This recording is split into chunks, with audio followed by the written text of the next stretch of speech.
The Orvis wide mouth guide net. So it took the fishing companies quite a while, didn't it, to figure out that really these are just glorified tennis rackets.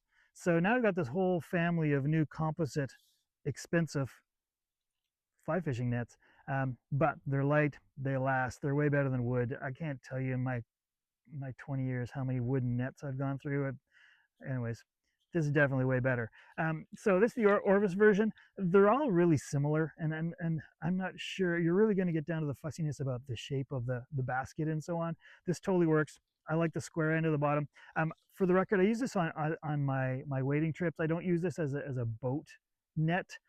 Orvis does come out with one with a longer handle, so that would be realistic for a boat net, but I actually use a fairly inexpensive aluminum one in the boat. It's not that big a deal to me, and I think there's more options for boat nets than there are for good wading nets, and especially in the guide length shaft. So if I'm fishing on my own, I don't necessarily use this, but definitely in my guide day when I don't fish, right, I'm out with my anglers, this is pretty useful. So wide mouth, that's definitely a nice gig. I like the flat bottom. It allows you to basically put the net right on the bottom of the river and bring the fish into the net rather than having to scoop them. You make them swim into it. That's great. They have a really nice basket, flat bottom basket, um, and it's not really deep. So this will deal with 18-inch fish fine. 20-inch, yeah.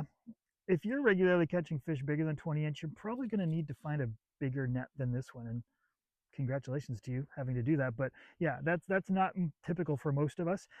But what you do get these days, super light, super durable. This has got a couple seasons in it already, 2 seasons in it already, and there's some chips and some damage to it. I don't know if you can see that, but it's fairly minor and it's not compromising it'll still last forever. um, I had a black one. Note the had. I lost it, dropped it in the river. It's black. It floated away, right? So I bought, and actually they call this the Find Me Orange color.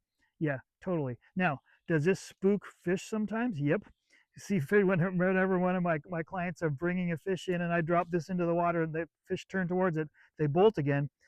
Yeah, then I'm weighing that against the fact that I want to keep this one this time and not have a $200 net go floating down the river. So all in all, good gig. I think these are going to come down in price just because it's this composite technology. Composites are everywhere now, and like I said, it's a glorified tennis racket, and there's expensive tennis rackets and cheap tennis rackets. So if you're going to go into it from that mindset, just we can make cheaper and cheaper nets, and of course these baskets are replaceable, so you can find the basket to fit the net that you're looking for. Um, Attachment, tether, yeah. Is there any really good one out there? I don't know. We all have our own favorites. I personally don't have a favorite. I'm not really satisfied with any of them. Regardless, nice attachment point. Put a string in there. Right now, I'm just running a basic bungee cord on a magnet. It's okay. I've zip tied another magnet on here, which is really for my wading setup. I do zip tie it basically underneath my shoulder, and it's got a tether on behind it. It's okay. We can talk about tethers because I own one of every of them, and like I said, I'm not super happy. Net though, yeah, I'm happy with this net. Is the Orvis one better than some of the other ones that are out there? Probably not, because they're all very similar. I do like the basket, right? I do like this whole thing, especially for trout fishing and my brook trout fishing in Algonquin Park. A little bit smaller fish, a 20 incher is a really, really big one. We deal a lot of the 16 inchers and 14 inchers. So yeah, this net works perfect for that. Um, Otherwise, I'm going to say it's totally worthwhile, right? Totally worthwhile. But I think any of these composite nets are going to be able to suit the needs too. So check out our other guide reviews of the fly fishing gear that we use on our Algonquin Fly Fishing channel and on our socials.